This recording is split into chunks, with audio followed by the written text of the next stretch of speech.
Après une année 2020 extrêmement difficile, marquée par la pandémie de coronavirus dans tous les pays du monde, dont la République du Congo, l'année 2021 avait débuté avec les promesses d'espoir de reprise de l'activité humaine et de relance des économies sous cloche. Au guichet unique des opérations transfrontalières où l'on a fait preuve d'audace et d'imagination pour faire face à cette pandémie, 2021 aura été une année particulièrement riche en événements. En effet, 2021 commence en janvier par la traditionnelle cérémonie d'échange de vœux de Nouvel An entre le directeur général du GIOT et l'ensemble du personnel. L'année 2021 qui commence sera une année charnière qui nous permettra d'aborder avec confiance et un regard positif des changements qui s'annoncent, sans perdre de vue le vrai marqueur de notre succès, la satisfaction permanente du gouvernement de la République, de nos partenaires, de nos clients et surtout des usagers de notre plateforme électronique. Au mois de février, la directrice commerciale d'exploitation et du marketing du GIOT, Mme Amina Magali Chikaya, a échangé avec les usagers du système électronique GIOT, notamment les banques, les importateurs et les transitaires. L'objet de la réunion a été de recueillir les appréciations et doléances des partenaires après la mise en production de 3 nouveaux modules du système électronique GIOT, prenant en compte les opérations d'importation et d'exportation des marchandises par voie aérienne, terrestre et fluviale, complétant le dispositif multimodal avec le module maritime déjà opérationnel. Au mois de mars 2021, M. Eugène Rufin-Bouya a été l'invité d'honneur des femmes du GIOT lors de la commémoration du 8 mars, la Journée internationale des droits des femmes. Conformément à sa politique sociale, l'entreprise a mis à contribution cette journée pour sensibiliser les femmes du GIOT à la pandémie de coronavirus à travers un exposé fait par le Dr Bikindu. Les femmes du GIOT ont profité de cette occasion pour magnifier la politique du genre promue par le directeur général du GIOT. En effet, sur 52 agents, le GIOT compte 22 femmes dont 2 directrices centrales ainsi que des chefs de service. Le 9 mars 2021, le guichet unique des opérations transfrontalières a organisé les sessions bilancielles 2020 et budgétaires 2021 de son conseil d'administration, patronné par son président M. Jean-Louis Osso. Dans son allocution, le directeur général du GIOT a exprimé sa gratitude à l'endroit du président de la République avant de rappeler le contexte particulier dans lequel se tenait ce conseil, marqué par la poursuite de la pandémie de Covid-19 qui impacte l'économie congolaise dans son ensemble, avec des incidences néfastes sur les entreprises dont le GIOT. Nous souhaitons que cette session soit l'occasion de débattre de façon franche sur les questions essentielles de l'entreprise. Pour terminer, nous vous invitons, messieurs les administrateurs, à nous accompagner à travers la mise en œuvre d'actions et initiatives qui favorisent le financement du guichet unique des opérations transfrontalières. Pour sa part, le président du conseil d'administration a invité les administrateurs à apporter leurs éclairages sur les affaires soumises à leur appréciation. Je nous invite à rapporter nos lumières sur les affaires soumises à notre appréciation afin que les équilibres et ratios ne soient jamais rompus. Par cette exhortation, je déclare ouverts les travaux du conseil d'administration du GIOT. Au cours de ces rencontres, les administrateurs ont adopté le budget exercice 2021 du GIOT en recettes et en dépenses à la somme de 2 563 889 francs CFA. Le conseil a pris 2 motions, dont la première est une motion de gratitude à l'endroit du président de la République, son Excellence M. Denis Sassou Nguesso, et la deuxième une motion de félicitations à l'endroit de la direction générale du GIOT pour la finalisation des 3 modules manquants de son système électronique. Quelques semaines plus tard, soit le 13 avril 2021, le directeur général du guichet unique des opérations transfrontalières, M. Eugène Rufin-Bouya, a pris part avec quelques-uns de ses collaborateurs immédiats aux travaux conjoints du 21e comité exécutif et la 12e assemblée générale de l'Alliance africaine pour le commerce électronique. Nous avons intervenu sur le rapport d'audit, le rapport d'exécution du budget, évidemment sur le rapport sur le comité technique. Nous avons plus martelé sur les contributions des membres. On a constaté qu'il y avait un relâchement. Dans la même dynamique, Le directeur général du guichet unique des opérations transfrontalières a participé le 14 avril 2021 à la 3e session du comité régional de la CEAC sur la facilitation des échanges, présidé par le ministre d'État, ministre du Commerce, des Approvisionnements et de la Consommation, M. Claude-Alphonse Silou, lequel a exprimé le vœu de voir ces travaux aboutir à des résultats concluants qui soient bénéfiques pour la CEAC. L'objet du comité régional est de renforcer la cohésion régionale autour de la mise en œuvre de l'accord de l'OMC sur la facilitation des échanges en vue d'une insertion réussie des États membres de la CEAC à la dynamique d'intégration commerciale continentale et mondiale. Il s'agit là d'un ouvrage de grande importance dont vous saurez, j'en suis sûr, relever le défi. Pour terminer, j'exprime le vœu que vos travaux aboutissent aux résultats escomptés au profit de la communauté économique des États d'Afrique centrale et de nos populations. À cette occasion, le directeur général du GUIOT, M. Eugène Rufin-Bouya, a fait une présentation dans laquelle il a mis en exergue le guichet unique comme la réforme essentielle dans la mise en œuvre de l'accord de facilitation des échanges de l'OMC. Nous sommes là pour voir le niveau d'avancement des mesures prises par les États dans la mise en œuvre de l'accord de facilitation des échanges, donc les différents États membres, et voir les niveaux d'avancement parce qu'il est question à mi-parcours de faire le point et pour faire en sorte que les États arrivent à être en phase avec le développement du commerce intra-africain. Au début du mois d'avril, le directeur général du guichet unique des opérations transfrontalières, M. Eugène Rufin-Bouya, a pris part aux travaux virtuels du 36e Forum du Centre des Nations Unies pour la facilitation du commerce et le commerce électronique CEFACT-ONU, placé sous le thème « Le guichet unique et la Covid-19 ». L'événement a permis des échanges et le partage d'expériences entre pays membres du CEFACT-ONU sur la façon dont les guichets uniques ont contribué à maintenir la fluidité du passage des marchandises pendant la pandémie, les changements ou adaptations qu'ils ont dû apporter pour répondre à la particularité de la situation et les liens qu'ils ont entretenus durant cette période avec les autres organismes publics ou privés impliqués dans la facilitation du commerce et le commerce électronique.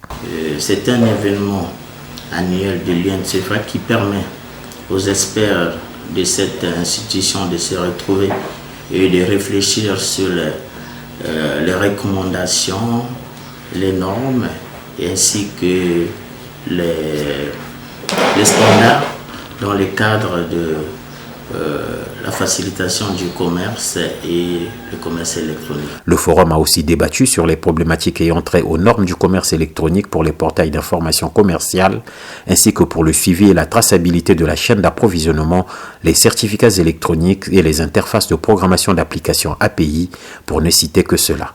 Le 27 avril 2021, la Direction générale du guichet unique des opérations transfrontalières a échangé avec la société suisse Masoda.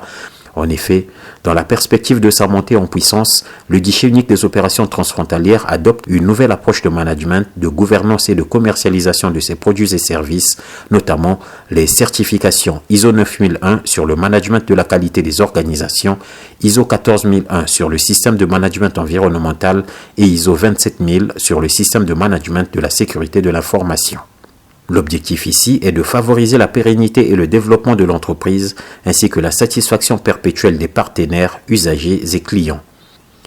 Du 4 au 15 octobre 2021, le Centre des Nations Unies pour la facilitation du commerce et le commerce électronique CEFACT-ONU réunissait à nouveau ses experts par visioconférence, cette fois-ci pour le compte de son 37e forum.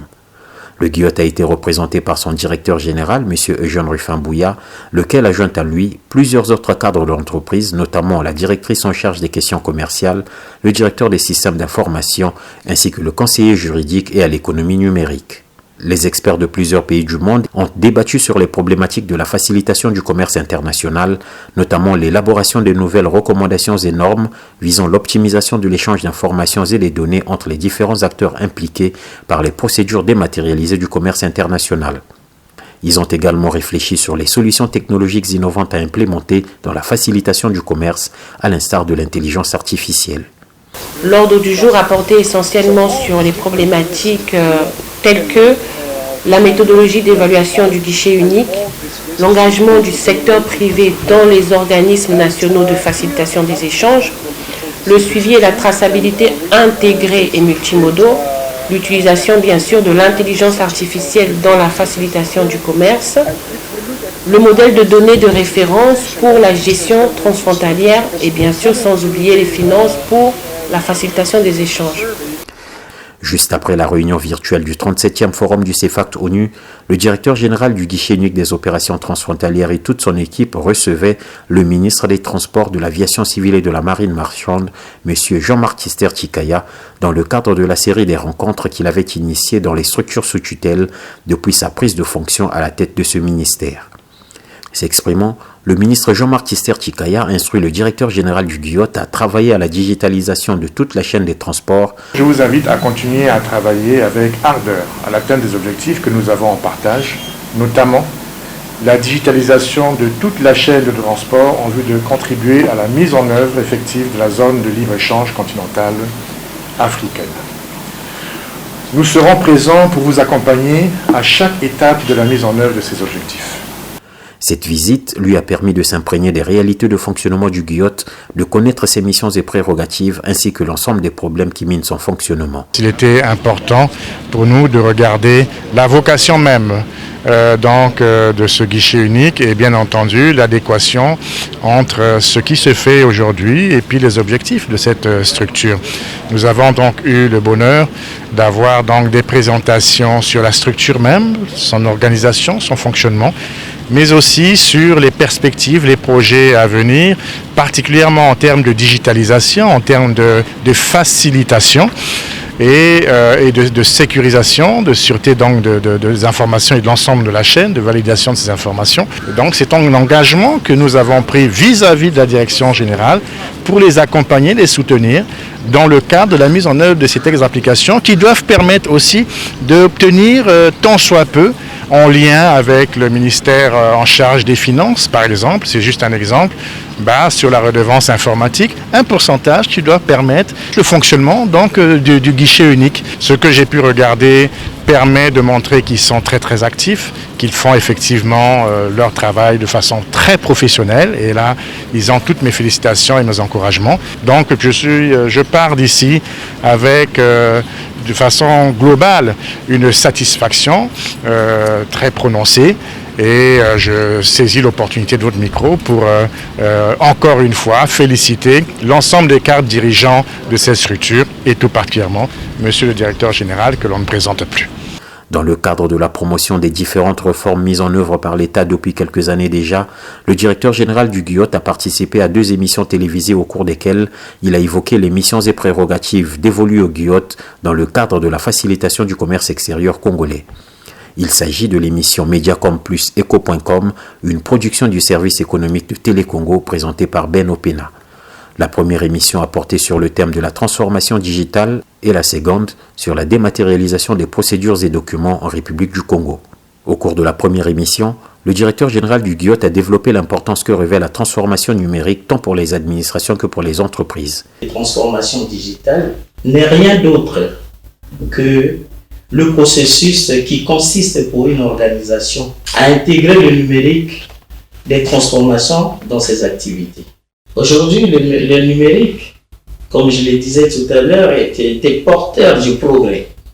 Il est vrai qu'il est porteur du progrès, mais il est à la fois le paradoxe même de ce même progrès. Et dans la deuxième émission, il a évoqué l'apport du GIOT dans la simplification des procédures et la facilitation des formalités administratives, commerciales et douanières.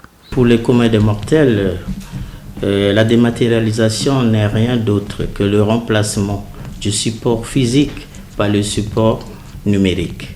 Le cas le plus connu et usuel, c'est le remplacement du papier par les documents numérisés et certifiés. Les enjeux de la dématérialisation sont divers.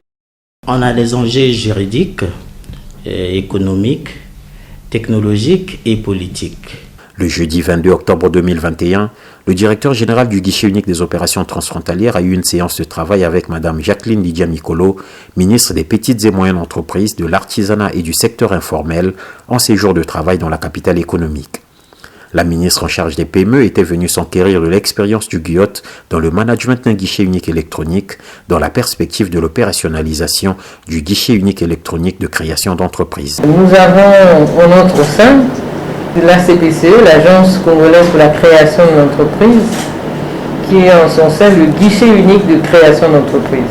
Et ce guichet unique doit avoir une organisation similaire au guichet unique que vous représentez. Et les performances du GIOT étant connues et à saluer, d'ailleurs, j'aimerais ne pas oublier de vous féliciter, vous-même et toute l'équipe. On ne pouvait que s'inspirer de cette expérience pour voir comment on peut accélérer également l'opérationnalisation du guichet unique de création d'entreprise. Cette visite de travail, qui rentrait dans le cadre d'échanges et du partage d'expériences entre le ministère en charge des Transports et celui des PME, a été très prolifique en contribution, permettant ainsi à Mme Jacqueline Lydia Micolo de s'approprier les connaissances sur les problématiques de mise en œuvre d'un guichet unique virtuel ou électronique. Au mois de novembre, plus précisément le 19, faisant suite à la visite de travail de la ministre en charge des PME au GIOT, une délégation de la direction générale de l'Agence congolaise pour la création d'entreprises, conduite par son directeur général, a échangé avec celle du guichet unique des opérations transfrontalières, représentée par Mme Amina Magali Chikaya, directrice commerciale d'exploitation et du marketing. Les discussions ont porté sur la matérialisation du partenariat GIOT-ACPCE dans le sillage de la mise en place d'une plateforme électronique pour les formalités de création d'entreprises en vue de la digitalisation des process de l'Agence congolaise pour la création des entreprises. La feuille de route sur le repositionnement du guichet unique des opérations transfrontalières dans les opérations de passage des marchandises aux frontières a été validée par les experts de la Banque mondiale. C'était à la faveur d'une réunion placée sous la direction de M. Eugène Rufin-Bouya, directeur général du GIOT, et de M. Benoît Ngayou, coordonnateur du projet PADEC. La feuille de route comprend une série d'actions à mettre en œuvre dans la perspective du renforcement des capacités managériales, techniques et opérationnelles du GIOT, aux fins de parvenir à son repositionnement dans les opérations de passage des marchandises aux frontières de la République du Congo. D'une valeur globale de 240 millions de francs CFA, elle identifie les recommandations ou actions à court, moyen et long terme qui seront appuyées et financées par le PADEC sur tous les modes de transport, à savoir le maritime, l'aérien, le terrestre et le fluvial. En début décembre, le guichet unique des opérations transfrontalières a reçu la visite d'une délégation des stagiaires de l'administration des douanes de la République fédérale du Nigeria, reçue par M. Lié Rupert Gwari, le conseiller du directeur général du GIOT à l'organisation, la planification et le contrôle des projets.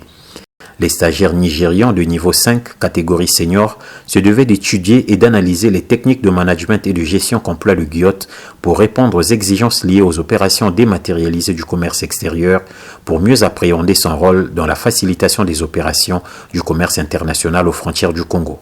Le guichet unique des opérations transfrontalières termine l'année 2021 par une réunion de ses équipes informatiques avec celle de la direction des systèmes d'information du ministère des Finances et du Budget ainsi que de la douane venue de Brazzaville. Ces équipes ont travaillé à la matérialisation de l'interconnexion des systèmes d'information du GIOT SEG et de la douane Sidonia. Le travail de ces équipes a consisté en la définition du périmètre d'action du projet, la description fonctionnelle des besoins, les technologies de change des données, la structure des données ainsi que des spécifications système et réseau. L'interconnexion des deux systèmes d'information facilitera l'échange des flux de données synchronisés entre le GIOT et la douane et favorisera la simplification et la facilitation du passage des marchandises. Cette action, qui est très attendue par les acteurs économiques, est l'aboutissement du protocole d'accord d'interconnexion des systèmes d'information des acteurs participant au passage des marchandises aux frontières du Congo.